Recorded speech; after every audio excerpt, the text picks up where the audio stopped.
एक छोटा सा गांव था रामपुर। रामपुर के बीचों बीच एक बहुत पुराना और विशाल बरगद का पेड़ था। गांव वालों के बीच एक पुरानी कहावत मशहूर थी कि इस बरगद की जड़ों के नीचे 7 घड़े दबे हुए हैं जो सभी के कर्मों का हिसाब रखते हैं। उसी गांव में 2 किसान रहते थे। एक था सुखिया जो बहुत मेहनती था और दूसरा था दुखिया जो आलसी होने के साथ साथ बहुत लालची भी था। ओहो, मेरी कमर आज तो फटा जा रहा है। चलो थोड़ी देर आराम कर लेता हूँ। काश ऐसा होता कि खुदाई करते समय एक सोने से भरा एक घड़ा मिल जाता तो कितना अच्छा होता। दिन रात इतनी मेहनत नहीं करनी पड़ती।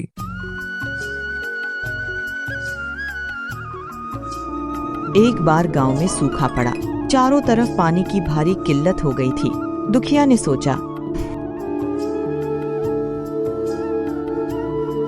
खेती में तो कुछ रखा नहीं, क्यों ना बरगद के नीचे दबे उन 7 घड़ों को निकाला जाए। वह रात के अंधेरे में फावड़ा लेकर बरगद के पास पहुंचा और खुदाई शुरू कर दी। काफी मशक्कत के बाद उसे एक बड़ा मिट्टी का घड़ा मिला। दुखिया की आंखें चमक उठी।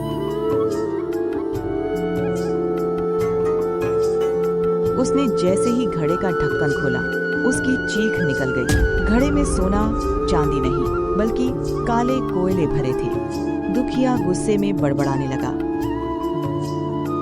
यह सब बेकार की बातें हैं, यहाँ कोई खजाना नहीं है। उसने वह घड़ा वहीं छोड़ दिया और घर चला गया।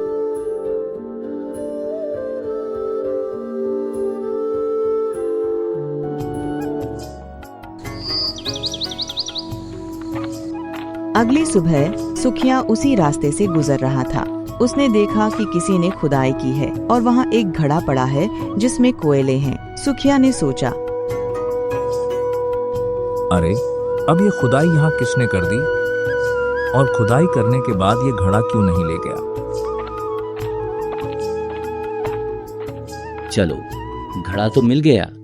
अब इन कोयलों को फेंकने के बजाय मैं इनका उपयोग अपने घर के चूल्हे में करूंगा और इस गड्ढे को भर दूंगा ताकि किसी राहगीर को चोट न लगे।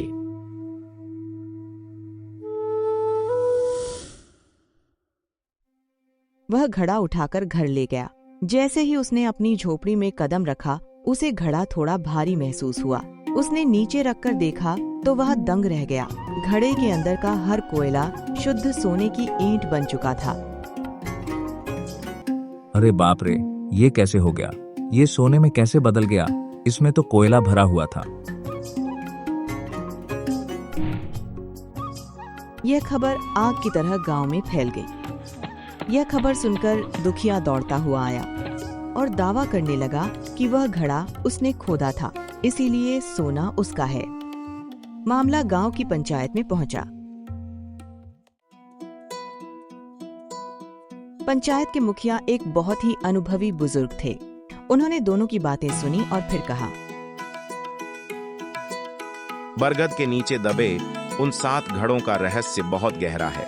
वे घड़े वास्तव में कर्म के दर्पण हैं। उन्होंने समझाया,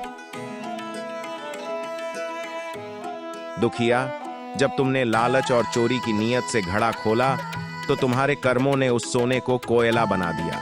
लेकिन जब सुखिया ने निस्वार्थ भाव से गड्ढे को भरने और कोयले का सदुपयोग करने की सोची तो उसके पवित्र कर्मों ने कोयले को वापस सोना बना दिया।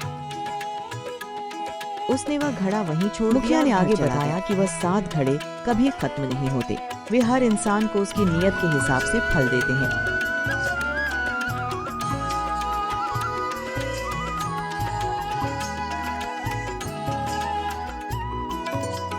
दुखिया को अपनी गलती का एहसास हुआ और उसने लालच छोड़ दिया। वहीं सुखिया ने उस सोने का उपयोग गांव में एक बड़ा कुआं खुदवाने में किया।